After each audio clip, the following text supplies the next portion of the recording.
अब हमारे बीच इस बातचीत को आगे बढ़ाने के लिए गौहर रज़ा साहब हैं, और मैं बता दूं कि उन्हें इलाहाबाद आना था एक कार्यक्रम में 26 तारीख को, चले वो दिल्ली से। 27-28 की शाम को इलाहाबाद में कार्यक्रम था, और जब वो घर से निकले हैं उसी समय से उन्हें वायरल था, लगातार वो तकलीफ़ है, खांसी भी बहुत आ रही है उनको। और इस परिस्थिति में भी चूंकि उन्होंने वादा किया था कि हम लोगों के बीच में आएंगे, इसलिए गौहर साहब हमारे बीच उपस्थित हैं। हम लोग बहुत इस बात के लिए आपके शुक्रगुजार हैं।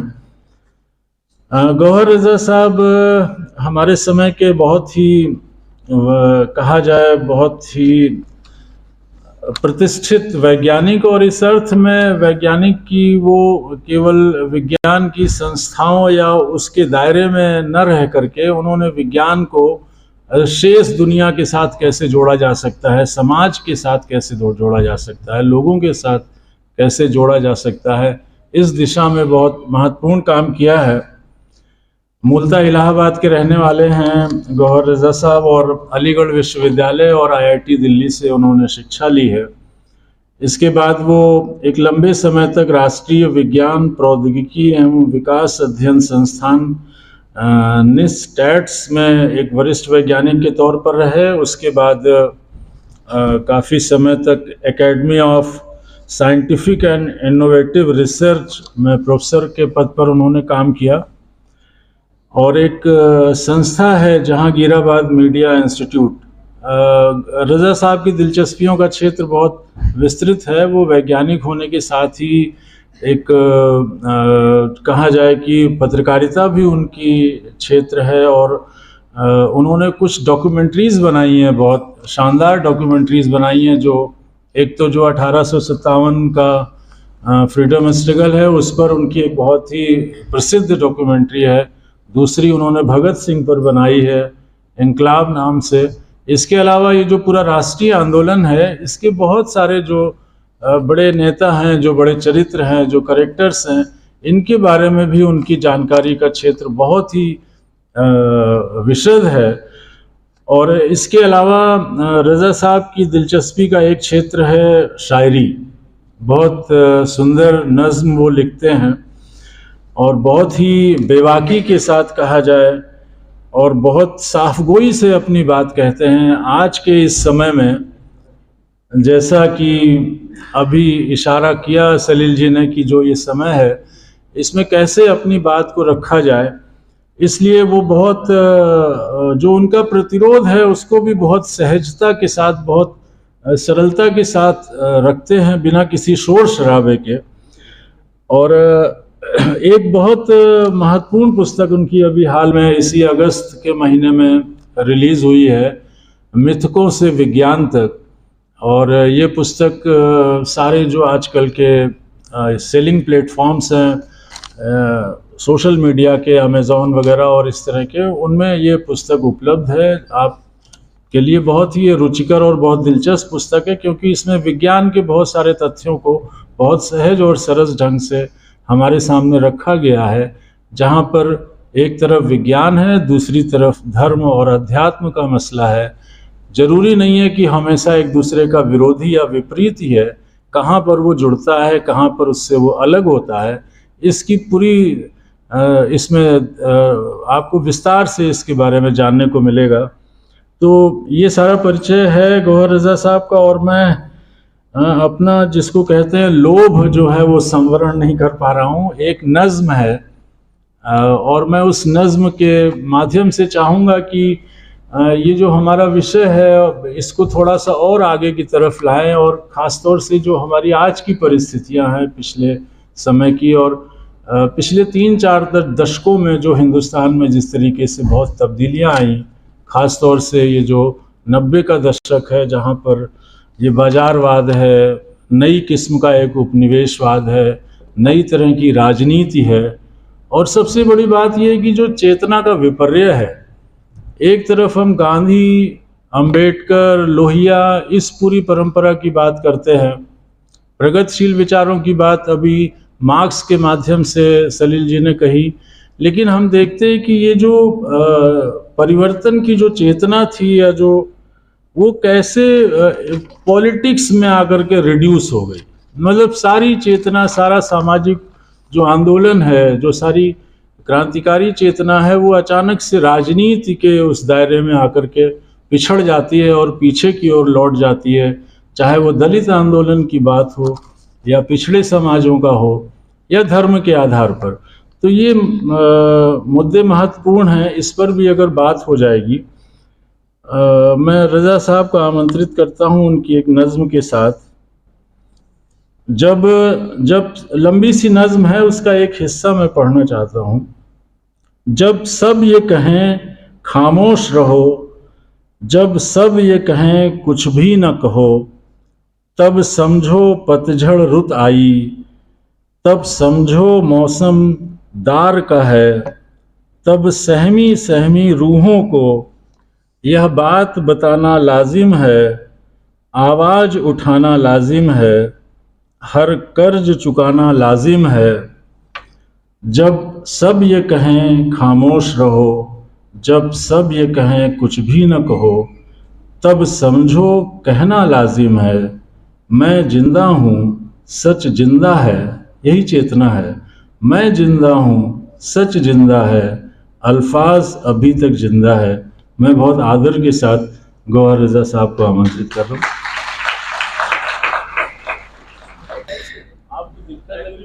नहीं नहीं, बिल्कुल नहीं। इतनी मोहब्बत में इस उम्र में भी तबीयत ठीक हो जाया करती है। दोस्तों, मैं बेहद शुक्रगुजार हूँ यहाँ के सारे उन दोस्तों का जिन्होंने ये आयोजन किया, और आप लोगों का भी जो यहाँ आ जाए। मौसम भी इलाहाबाद में भी ऐसा रहा कि लगातार ये डर लगता रहा कि कोई आ पाएगा या नहीं, और यहाँ भी ऐसा लग रहा था। और ख़ास तौर से जब मैंने सुना कि क्रिकेट का मैच यहाँ पर हो रहा है और उसकी भीड़ भाड़ है और बहुत सारा ट्रैफिक जैम लगा हुआ है, तो मुझे यही लग रहा था कि शायद हम 5-6 दोस्त 10 दोस्त मिल बांट के चले जाएंगे अपने ख्यालात को। पर आपकी हिम्मत है कि यहाँ आज आप मौजूद हैं। मुझसे पहले दोनों दोस्त वक्ता जिन्होंने बातचीत की, उन्होंने बहुत विस्तार से आपके सामने बहुत कुछ मुश्किल और कुछ आसान विचार रखे हैं। तो जुगाली करने के लिए काफ़ी कुछ मौजूद है। पहले ही उस पर सोचना बहुत गंभीरता से ज़रूरी है जो कुछ रखा गया है आपके सामने। मैं उस इंटेलेक्चुअल डिस्कशन में जाने की कोशिश नहीं कर रहा, क्योंकि वो आपके सामने रखा जा चुका है। इमेजिन कीजिए, ये सोचिए, कल्पना कीजिए कि एक ऐसा समाज जो पूरी तरह से बटा हुआ समाज है, एक ऐसा समाज जो धर्म के नाम पर बटा हुआ है, जात के नाम पर बटा हुआ है, प्रांत के नाम पर बटा हुआ है, खान पान के नाम पर बटा हुआ है, जबानों के नाम पर बटा हुआ है। उस समाज के अंदर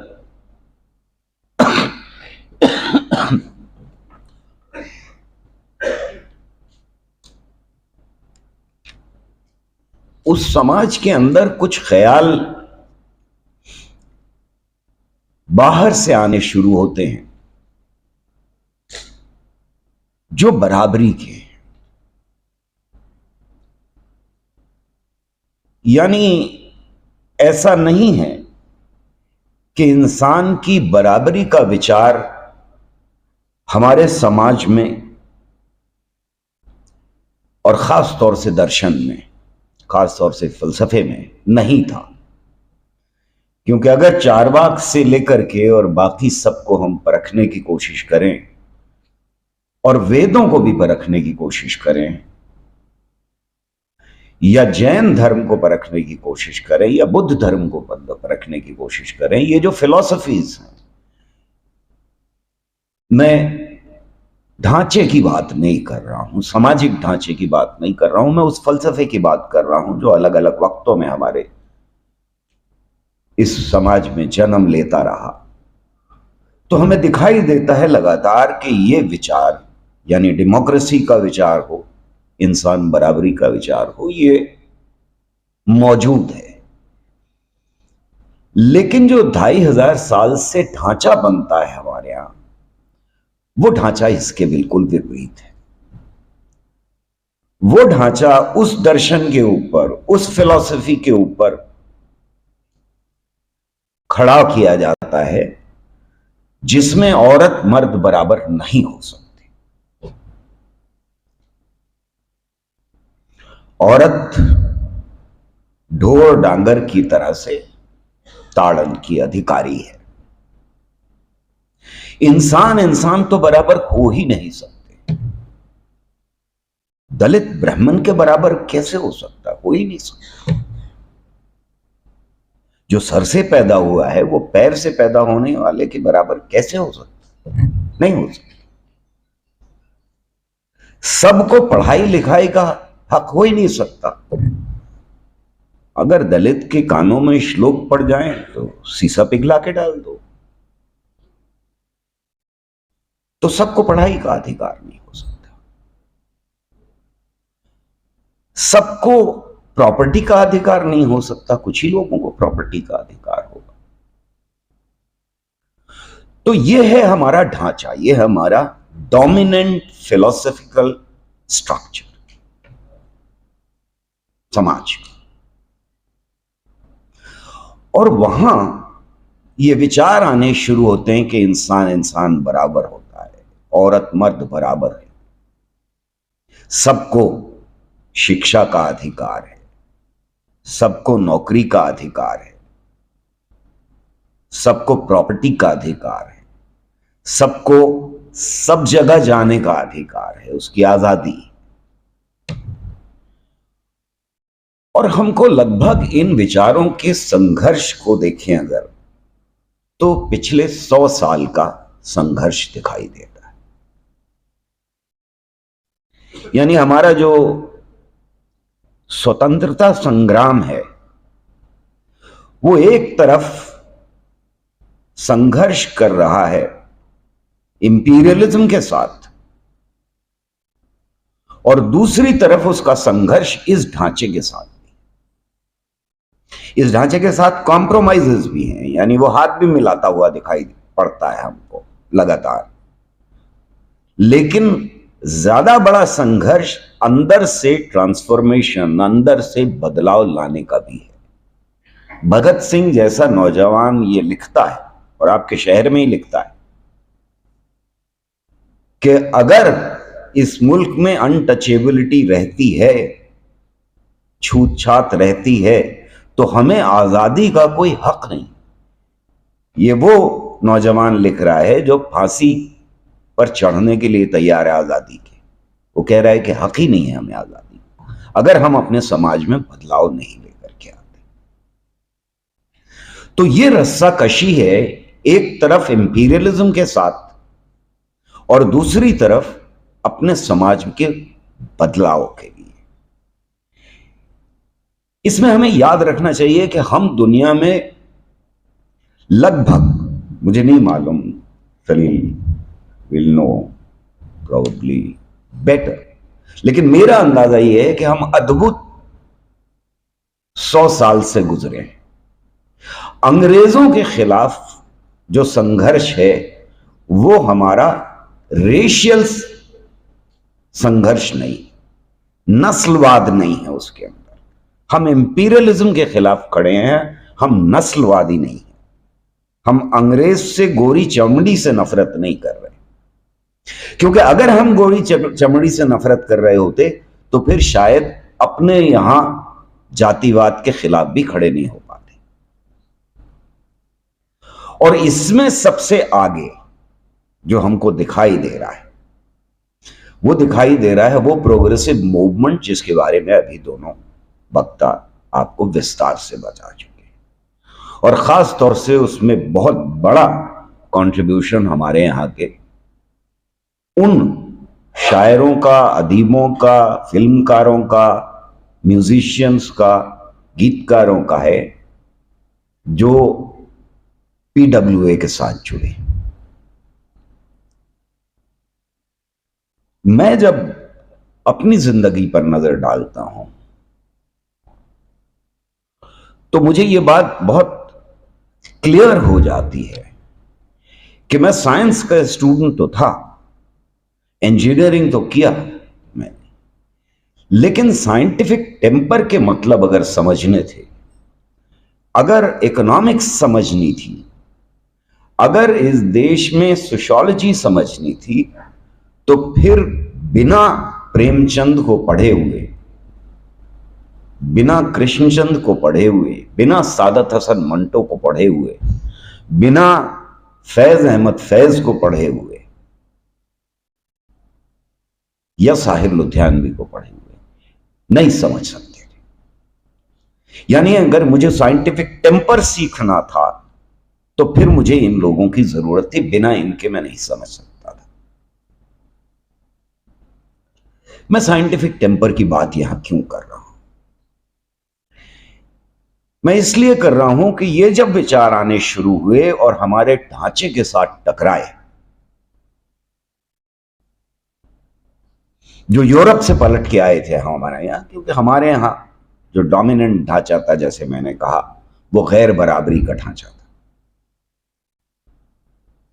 तो फिर जो आखिरी आदमी है उसको भी इस संघर्ष में शामिल करने के लिए ये विचार जरूरी थे। इसको दूसरे अल्फाज में अगर मैं कहूं तो गांधी का जो पूरा प्रोजेक्ट मुझे दिखाई देता है, अहिंसा का प्रोजेक्ट, वो सीधा और सिंपल ये है कि 1857 का सबक हमें मिल रहा है कि हम हिंसा से अंग्रेजों से नहीं जीत सकते। जो दुश्मन है, जिसे हम दूसरा कहते हैं या अंग्रेजी में द अदर कहते हैं, वो बहुत बड़ा है।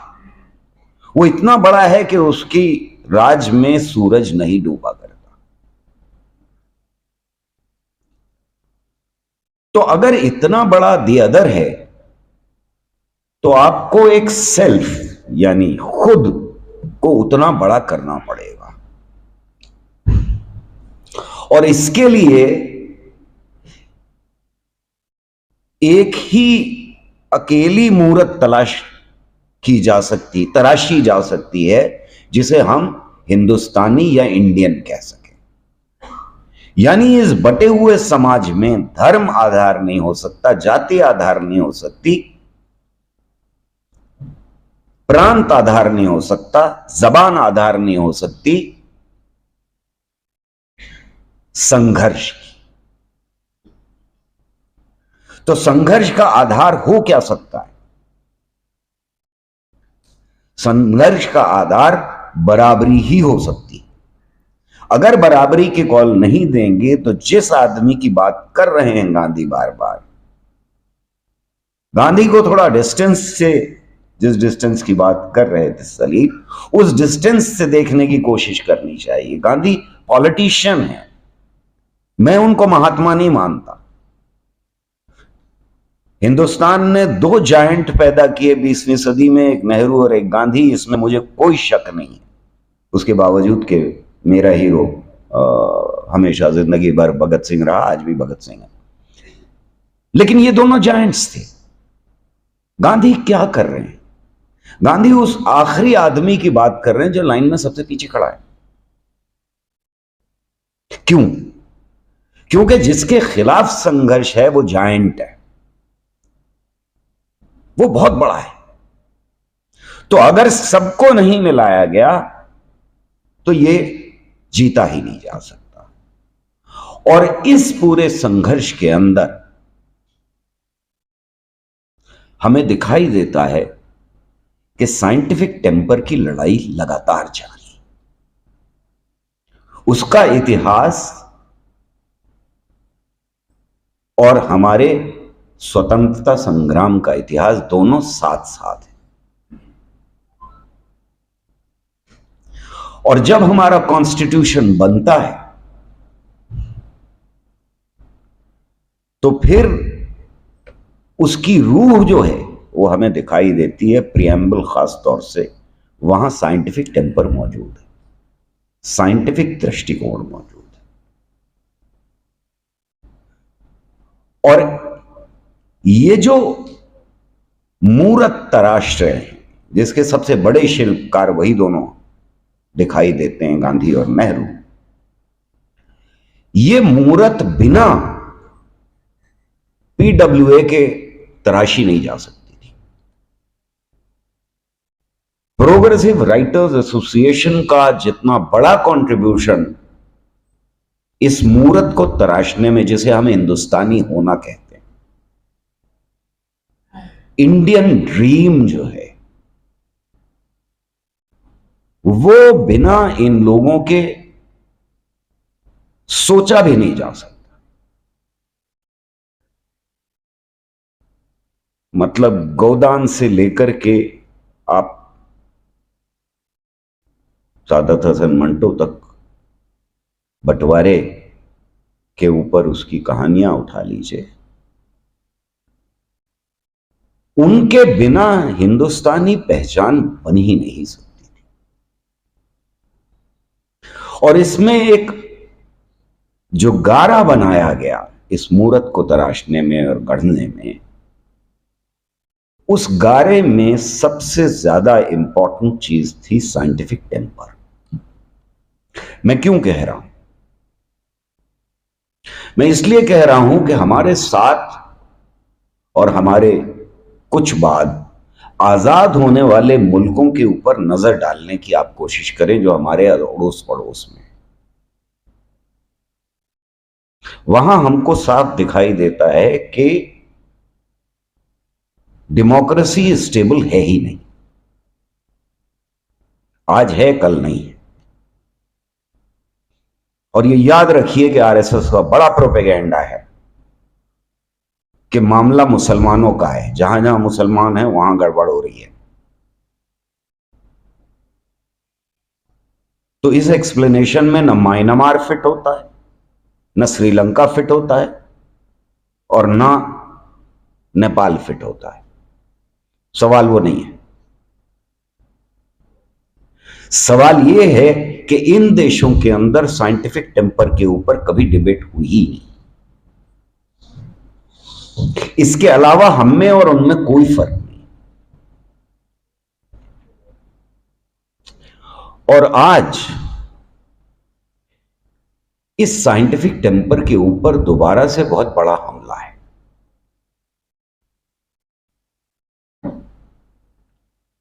तो जो हमारी 100 साल की परंपरा है, जो आज टॉपिक है, उस परंपरा के ऊपर, उस सोच के ऊपर, उस ख्वाब के ऊपर, जिसको हम हिंदुस्तानी होने का ख्वाब कह सकते हैं, भारतीयता कह सकते हैं, उसके ऊपर आज बहुत बड़ा हमला है।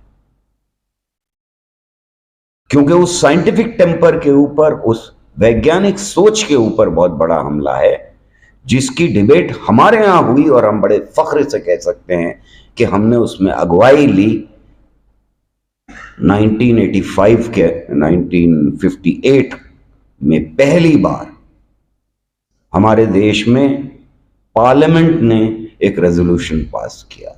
दुनिया में किसी पार्लियामेंट ने ऐसा कोई रेजोल्यूशन तब तक पास नहीं किया था, जिसको हम साइंटिफिक पॉलिसी रेजोल्यूशन कहते हैं।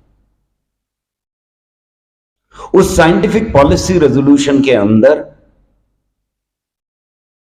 कौन लोग शामिल थे उसे बनाने में? अल्टीमेटली नेहरू ने लिखा था, लेकिन सब वो लोग थे जिनको हम प्रोग्रेसिव राइटर्स कहा करते हैं, जिनको हम प्रोग्रेसिव पॉलिटिशियंस कहा करते हैं। नेहरू खड़े होते हैं पार्लियामेंट के अंदर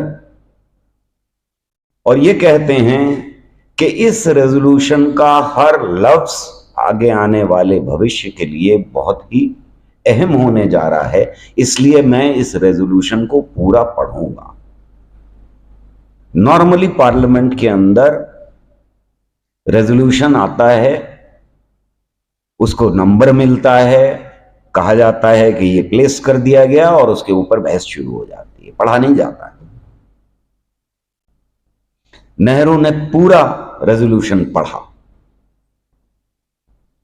और नॉर्मली ये भी होता है कि जब पार्लियामेंट में रेजोल्यूशन पास किया जाता है, उसके बाद बहस में रस्साकशी शुरू होती है। ऑपोजिशन कहता है ये एक्सेप्टेबल नहीं है, वो नहीं है, ये बदलिए, वो सेंटेंस ठीक नहीं है, ये गिराइए, वो काटिए, ये सब कहते हैं। यहां क्या हुआ? पहली एक्यूजेशन नेहरू के ऊपर, आपकी सरकार ने इस रेजोल्यूशन को पहले क्यों नहीं पेश किया? अगर आप इसको पहले पेश करते तो शायद 2 रोलिंग प्लान जो फेल हुए हैं वो ना फेल होते।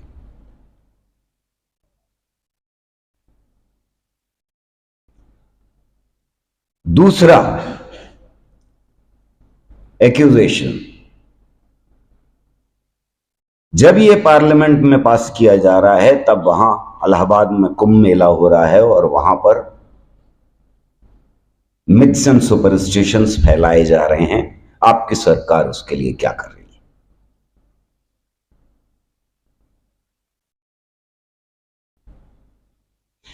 यानी एक कंसेंसस था पूरे देश के अंदर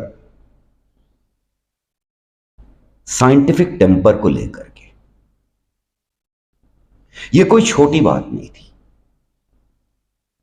यह अपने अंदर बहुत बड़ी बात थी। किसी भी देश में तब तक ऐसा नहीं हुआ था, इवन चाइना में नहीं हुआ था। हालांकि तब तक चाइना में रेवोल्यूशन हो चुका था, उसके बावजूद चाइना में नहीं हुआ था। आज उसके ऊपर बहुत बड़ा हमला है। और जिन रिएक्शनरी फोर्सेस और कॉन्शियसनेस की बात कर रहे थे सर, ये हमला उसकी तरफ से। ये खाली इंटरनल क्राइसिस नहीं है। इंटरनल क्राइसिस जरूर है, मैं एग्री करता हूं आपसे, पर उसके साथ साथ बाहरी हमला बहुत बड़ा है, न सिर्फ नेशनल लेवल के ऊपर बल्कि इंटरनेशनल लेवल के ऊपर। सोवियत यूनियन के गिरने के बाद जाहिर है कि कॉन्फिडेंस में कमी आई है प्रोग्रेसिव लोगों के, जिसका जिक्र सलील ने किया। लेकिन उसके साथ साथ धर्म की आड़ में रिवाइवलिस्ट एलिमेंट्स ने सत्ता हथियानी शुरू कर दी है दोबारा से, क्योंकि अब उनको सोवियत यूनियन का डर नहीं रहा।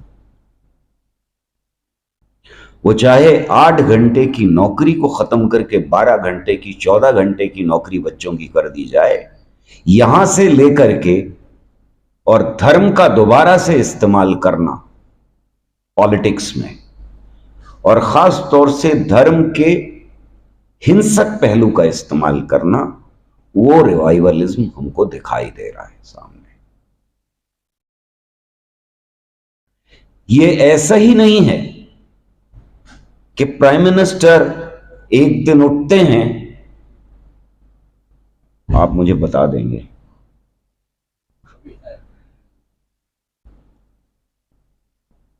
क्योंकि इससे पहले कि आप सब बोर हो जाएं, मुझे रुक जाना चाहिए, बंद कर देना चाहिए।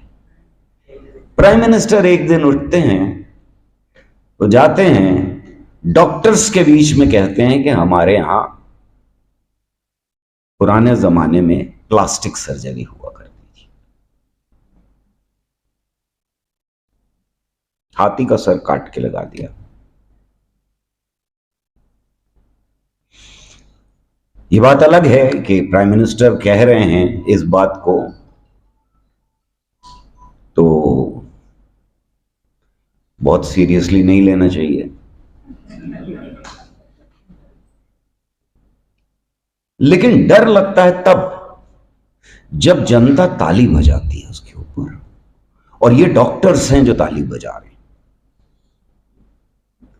जब वो नाले की गैस से चाय बनवाने लगते हैं और लोग ताली बजाते हैं, तब डर लगता है। जब वो a² + b² और a+b² का फर्क में उलझ जाते हैं और लोग उसके बावजूद ताली बजाते हैं, तब डर लगता है। दोस्तों, मेरे जैसा आदमी और आपके जैसा आदमी अगर ये बात कहे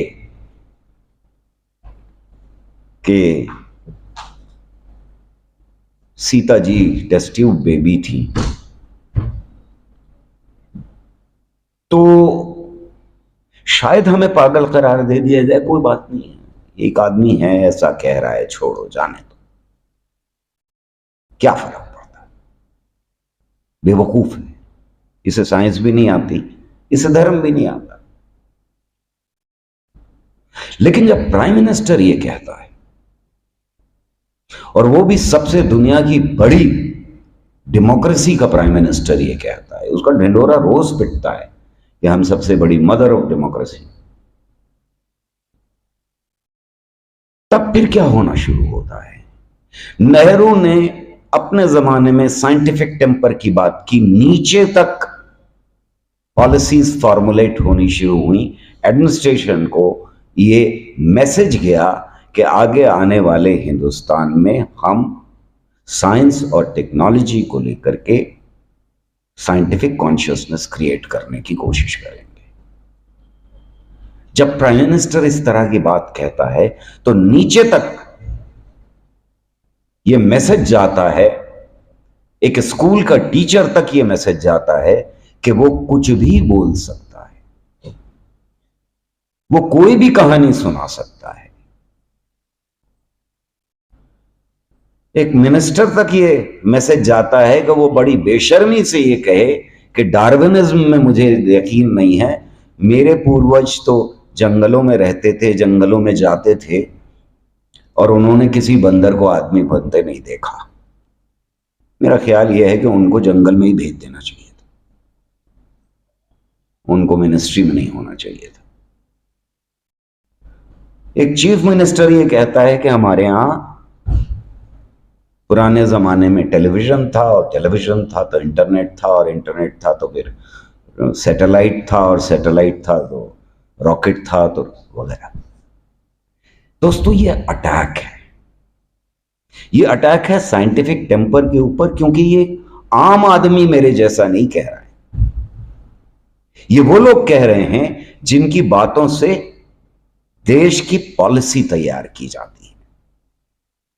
एक डीएम तक और डीएम के नीचे बाकी तंत्र तक, जुडिशरी तक ये मैसेज जाता है, और तब जुडिशरी में बैठा हुआ एक जज कहता है कि मोर प्रजनन जो है वो आंसुओं से करता है।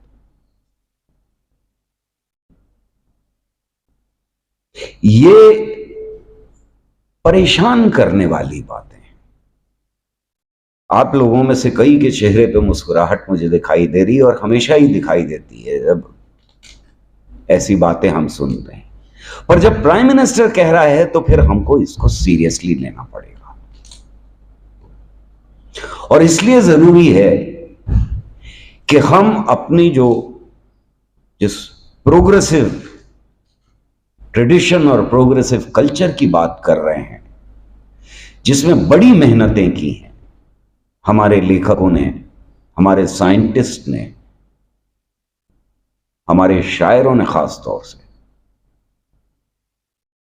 उसको अगर बचाना है हमको, तो फिर हमें लौट करके साइंटिफिक टेम्पर की तरफ जाना ही पड़ेगा। और मैं बार बार अपने प्रोग्रेसिव दोस्तों से और उन पार्टी लीडर्स से अपील कर रहा हूं कि अगर अपने काम में आपने साइंटिफिक टेम्पर को वापस एजेंडे पे लाने की कोशिश नहीं की और नहीं जारी रखी लगातार, तो फिर आपके हाथ से सब कुछ निकल जाएगा। इस वक्त सबसे बड़ी लड़ाई का मैदान वही है,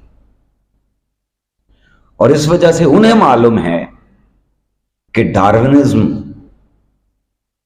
को 10वें क्लास की किताब से क्यों हटाया जाए।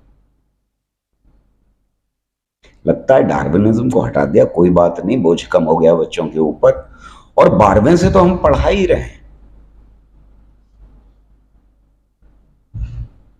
पर 12वें में एक बहुत ही छोटा सेक्शन बच्चों का है जिनको डार्विनिज्म में कभी भी जिंदगी में जिनको पढ़ाया जाएगा। जो बायोलॉजी लेने जा रहे हैं, 10वें तक सारे बच्चों को पढ़ाया जाता है, लेकिन जब आप बाबाओं के दौर में हैं और आपकी परवरिश, आपकी पॉलिटिकल परवरिश बाबाओं के पैर छू करके हो रही है, तो फिर आप डार्विनिज्म पढ़ा भी नहीं सकते। जब आपको मनुस्मृति लागू करनी है तो आप डार्विनिज्म नहीं पढ़ा सकते। जब आपको इस समाज को वैसा ही रखना है जिसमें जाति प्रथा चलती रहे, तो फिर आप डार्विनिज्म नहीं पढ़ा सकते, आपको हटाना ही पड़ेगा।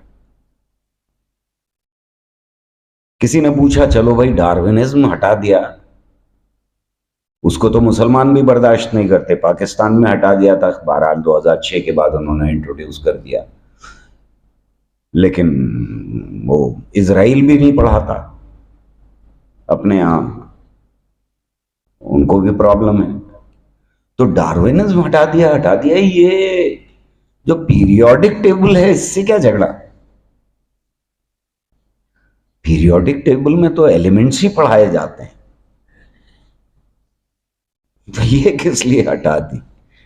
तो मेरा मानना यह है कि इसलिए हटा दी कि अगर बाबाओं को 5 तत्वों से बना हुआ ब्रह्मांड सिखाना है सबको, तो आप पीरियोडिक टेबल नहीं पढ़ा सकते, इसलिए हटाई गई।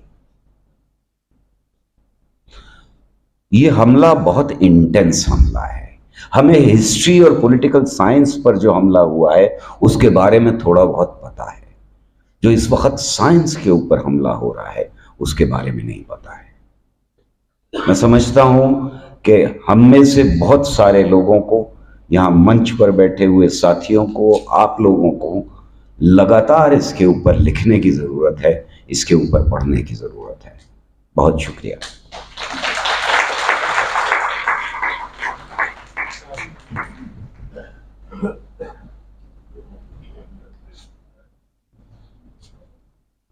बहुत बहुत शुक्रिया गौहर रजा सर। अच्छा, वो साजिश भी अच्छी है बहुत।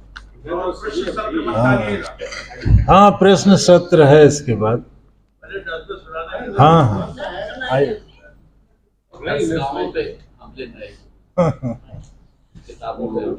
जर्द पत्तों का बन। हाँ भाई भाई। तो जर्द पत्तों का बन की फरमाइश हुई थी।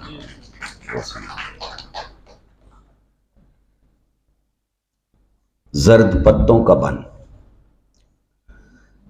जर्द पत्तों का बन जो मेरा देश है, दर्द की अंजुमन जो मेरा देश है, जब पढ़े थे ये मिसरे तो क्यों था गुमा।